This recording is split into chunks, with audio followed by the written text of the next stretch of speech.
नमस्कार दोस्तों, आपका अपने चैनल में फिर से स्वागत है। आज का विषय है प्रायोरिटी सेक्टर लैंडिंग नॉर्म, जो आरबीआई ने 4 सितंबर 2020 को रिवाइज किया है। इस टॉपिक से प्रत्येक प्रमोशन एग्जाम में 1 या 2 प्रश्न अवश्य पूछे जाते हैं। आज मैं इस वीडियो में डिस्कस करूंगा कि पीएसएल क्यों जरूरी है, किस कमेटी के रिकमेंडेशन के आधार पर 4/9/2020 को ये रिवाइज किए गए हैं, प्रायोरिटी सेक्टर के अंतर्गत क्या क्या कैटेगरीज हैं, इसके क्या क्या टारगेट्स और सब टारगेट्स हैं, लोन लिमिट पीएसएल के अंतर्गत क्या रखे गए हैं, वीकर सेक्शन क्या होता है, इसमें किसको किसको लोन दिया जाता है, आरबीआई ने रीजनल डिस्पैरिटी को हटाने के लिए पहली बार क्या क्या प्रावधान किया है और पीएसएलसी क्या है। इसके अलावा यदि टारगेट अचीव नहीं होता है तो क्या करना पड़ता है। इन सारी बातों के बारे में मैं आपको इस वीडियो के अंतर्गत पूरा बताऊंगा। सबसे पहले why PSL, priority sector lending क्यों। दोस्तों, गवर्नमेंट ऑफ इंडिया और रिजर्व बैंक ऑफ इंडिया दोनों मिलकर यह डिसाइड करते हैं कि हमारे देश के ग्रोथ के लिए कौन कौन सा सेक्टर है जो डिप्राइव है लेकिन इम्पोर्टेंट है। यदि इस सेक्टर को वेटेज नहीं दिया जाए तो हमारे देश की प्रगति में बाधा बन सकती है, और यदि इस सेक्टर को कोई प्रायोरिटी दे दिया जाए तो यह सेक्टर देश की प्रगति में अहम भूमिका निभा सकता है। इसके लिए प्रायोरिटी सेक्टर लेंडिंग का प्रावधान किया गया है। वर्तमान समय में 4/9/2020 को रिजर्व बैंक ऑफ इंडिया ने प्रायोरिटी सेक्टर गाइडलाइन जारी किया है, जो एमएसएमई के लिए यूके सिन्हा कमेटी तथा जो एग्रीकल्चर के लिए है वो एमके जैन कमेटी के रिकमेंडेशन के आधार पर तैयार की गई है, जो आपके स्क्रीन पर ऑलरेडी ये अवेलेबल है।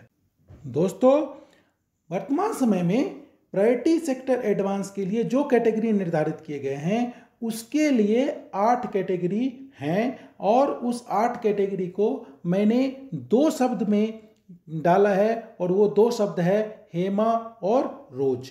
अब यदि आप हेमा रोज शब्द याद रखते हैं तो आपको प्रायोरिटी सेक्टर कैटेगरी को याद रखने में कोई परेशानी नहीं होगी। इसमें एच का मतलब है हाउसिंग, ई का मतलब है एजुकेशन, एम का मतलब है एमएसएमई, ए का मतलब है एग्रीकल्चर, आर का मतलब है रिन्यूएबल एनर्जी, ओ का मतलब है अदर्स, एस का मतलब है सोशल इंफ्रास्ट्रक्चर, और ई का मतलब है एक्सपोर्ट क्रेडिट। तो हेमा रोज आप याद रखिए और आप 8 कैटेगरी को कभी भी डिफाइन कर दीजिए। तो ये था हमारा टिप्स, जिसके आधार पर आप प्रायोरिटी सेक्टर के कैटेगरी को कभी नहीं भूलेंगे। तो अब हम लोग देखते हैं कि टारगेट क्या प्रायोरिटी सेक्टर के अंतर्गत दिए गए हैं। तो टारगेट में रिजर्व बैंक ऑफ इंडिया ने 4 कैटेगरी में इसे बांटा है, जिसमें 2 कैटेगरी का टारगेट 40% है और 2 कैटेगरी का टारगेट 75% है। अब जिस 2 कैटेगरी का 40% है उसमें आपको डोमेस्टिक कॉमर्शियल बैंक और फॉरेन बैंक जिसके 20 से ज़्यादा ब्रांच है, और फॉरेन बैंक जिसके 20 से कम ब्रांच है वो हैं, जबकि रीजनल रूरल बैंक और स्मॉल फाइनेंस बैंक के लिए आपको 75% का टारगेट है। वो एएनबीसी और सीईओबीई जो भी है वो दोनों में जिसमें ज़्यादा हो वो उसके आधार पर वो डिसाइड किए जाते हैं। अब इसके तहत हम ये देखते हैं कि टोटल प्रायोरिटी सेक्टर में जो 40% और दिए गए हैं, क्या इसमें भी कोई है? तो इसमें भी सब टारगेट है, और वो है कि यदि टोटल प्रायोरिटी सेक्टर में डोमेस्टिक है तो वो 40% ऑफ एएनबीसी करेगा, जबकि यदि वो फॉरेन बैंक है जिसके कि 20 से कम ब्रांच है, मतलब उसका एक्सपोजर यदि रूरल में नहीं है तो वो 32% जो है वो एक्सपोर्ट में करेगा, जबकि 8% वो किसी और सेक्टर में कंप्लीट करके 40% पूरा कर सकता है। जबकि रीजनल रूरल बैंक के लिए यह बाइंडिंग है कि जो मीडियम इंटरप्राइजेज है, सोशल इंफ्रास्ट्रक्चर है या रिन्यूएबल एनर्जी है, इसके तहत वो 15% ही लोन फाइनेंस करेगा, वही उसके रिकॉर्ड होंगे, उससे ज़्यादा उस पर रिकॉर्ड नहीं होंगे। इसके अलावा एग्रीकल्चर के लिए फॉरेन बैंक जिसके 20 से कम ब्रांच है उसके लिए कोई टारगेट नहीं है, जबकि अदर्स के लिए ये टारगेट 18% का है। स्मॉल फार्मर के लिए 10% का टारगेट लिखा गया है, जबकि ये 10% का टारगेट उसे 2024 में अचीव करना है। अभी ये प्रेजेंट ईयर के लिए ये 8% के लिए है। अब नेक्स्ट है माइक्रो के संदर्भ में भी सिर्फ जिसके 20 से कम ब्रांच है फॉरेन बैंक के उसके लिए कोई टारगेट नहीं है, बाकी सबके लिए 7.5% का टारगेट है। इसके अलावा आपको जो एक और टारगेट होता है वो होता है वीकर सेक्शन के लिए, जो कि 10 से बढ़ाकर 12 कर दिए गए हैं, लेकिन रीजनल रूरल बैंक के लिए वीकर सेक्शन का टारगेट वो 15% है और वो उसे अचीव करना होता है। अब हम देखते हैं कि जो रिवाइज टारगेट है स्मॉल एंड मार्जिनल फार्मर का, जो 8 से 10 है और 10 से 12 है, उसको कब अचीव करना है। मतलब ये है कि इस साल में दोनों का टारगेट सेम ही है, 20-21 में 8% ही रहेगा, जब अगले साल 21-22 में ये 8 से 9 हो जाएगा और वो 10 से 11 हो जाएगा, जबकि 22-23 में 9 से 9.5 हो जाएगा और 23-24 में जाके ये 10% हो जाएगा, जबकि वीकर सेक्शन में 11.5 और 12% होगा। मतलब ये है कि जो 2023-24 तक स्मॉल एंड मार्जिनल फार्मर का टारगेट 10% पूरा करना है और वीकर सेक्शन का टारगेट 12% पूरा करना है।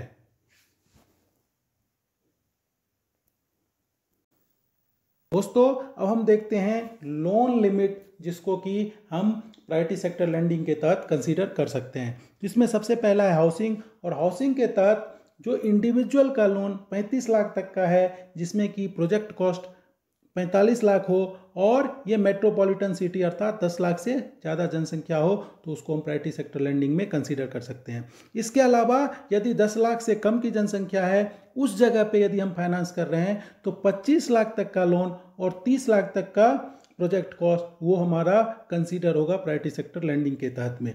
ये परचेज के लिए भी हो सकता है और कंस्ट्रक्शन के लिए भी हो सकता है।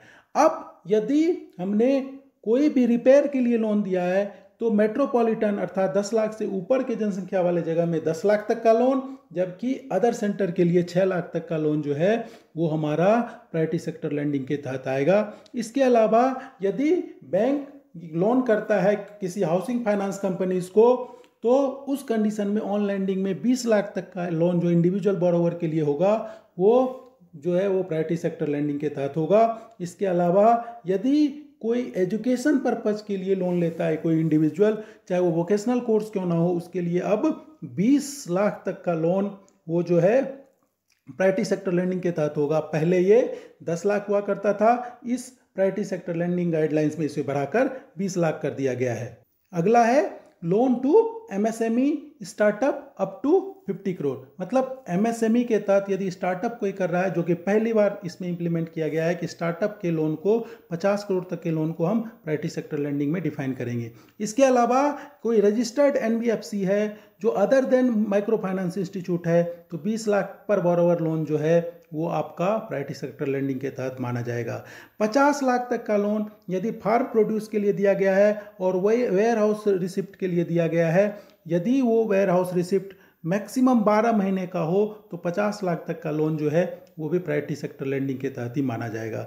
जबकि 2 लाख तक का कोई लोन यदि एग्रीकल्चर या एलाइड एक्टिविटी के लिए लिया है, तो वो भी प्रायोरिटी सेक्टर लैंडिंग के तहत ही माना जाएगा। इसके अलावा यदि कंपनीज ऑफ इंडिविजुअल फार्मर है, पार्टनरशिप फर्म है या कोऑपरेटिव सोसाइटीज ऑफ फार्मर है, तो वहाँ पर एग्रीकल्चर और एलाइड एक्टिविटी के लिए 2 करोड़ तक का लोन, आपको यहाँ देखना है कोऑपरेटिव ऑफ फार्मर्स है, यहाँ पर 2 करोड़ तक का लोन पर बोरोवर, ये भी आपको प्रायोरिटी सेक्टर लैंडिंग के तहत माना जाएगा।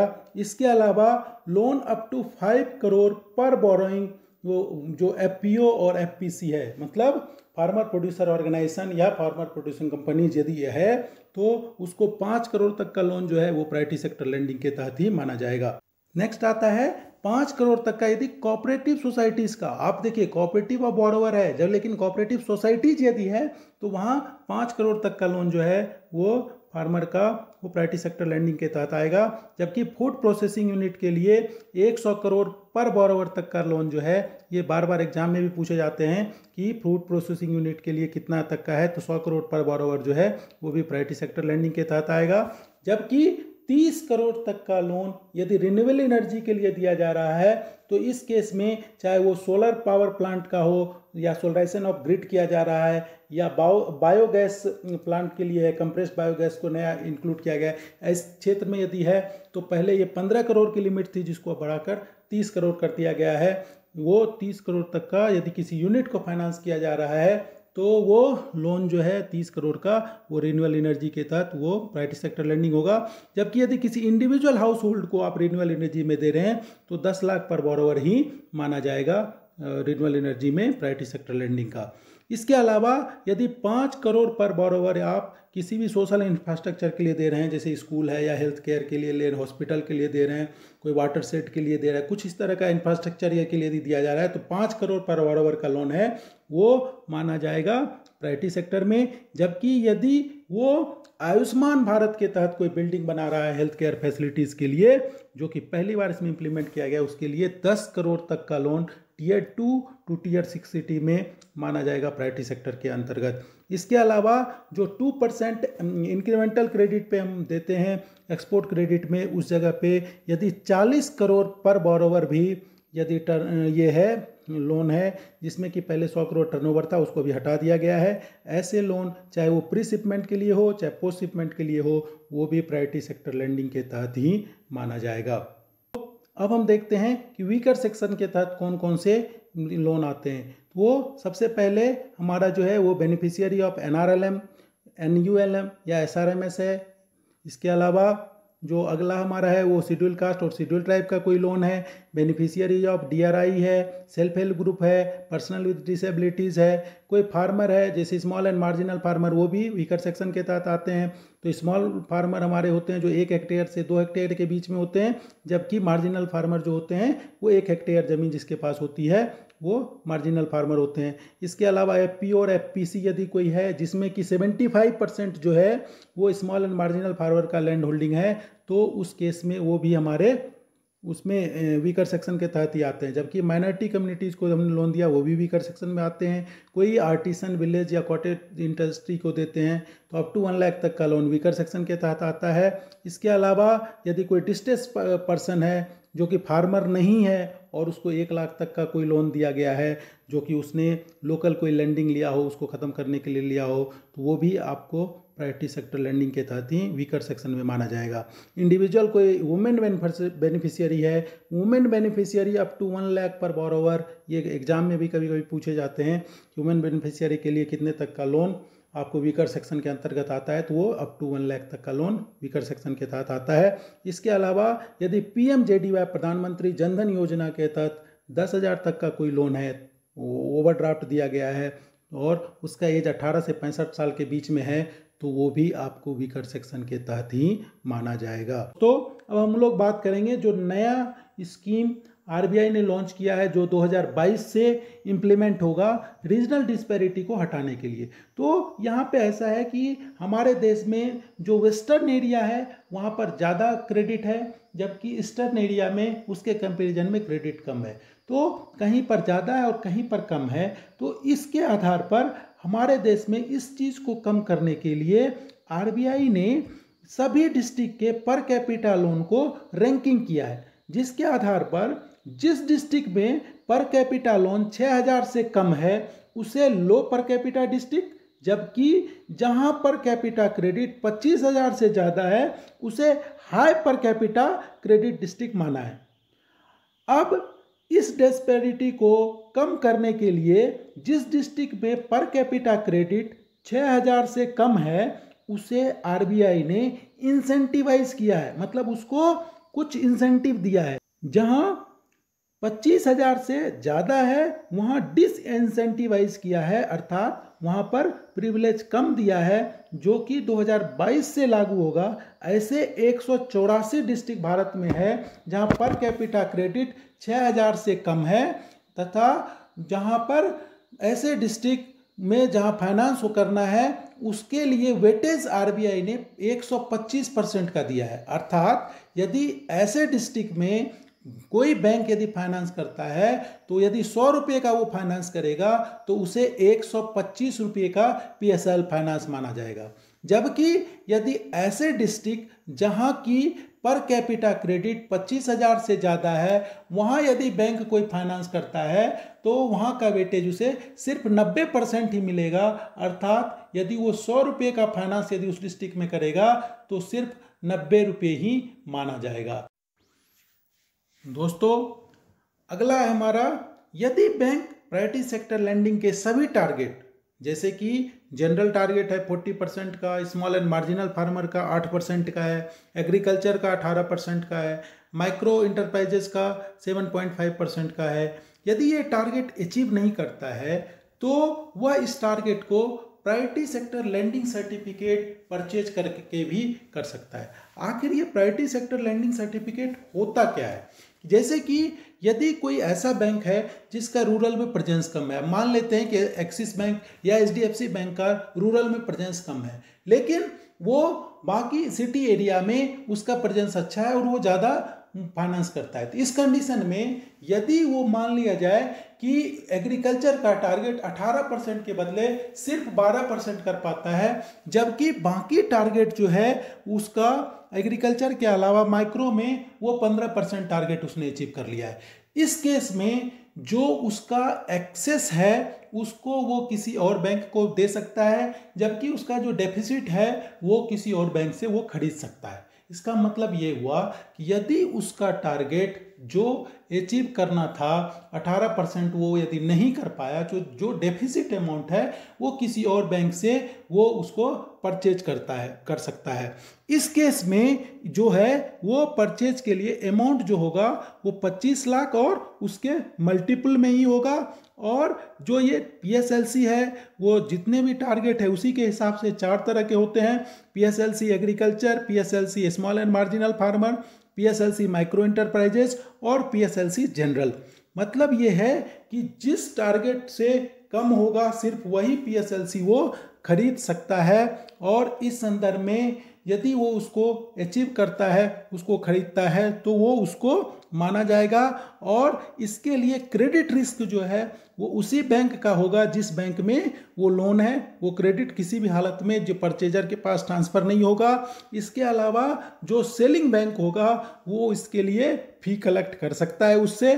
और ये जो प्रायोरिटी सेक्टर लैंडिंग सर्टिफिकेट है इसका ट्रेडिंग जो है वो ई-कुबेर जो RBI का है जो वेबसाइट है उसके थ्रू ही होगा, और इसके साथ ही डिस्क्लोजर जो होता है बैलेंस शीट का उसमें दोनों बैंक को इसको रिफ्लेक्ट करना होगा।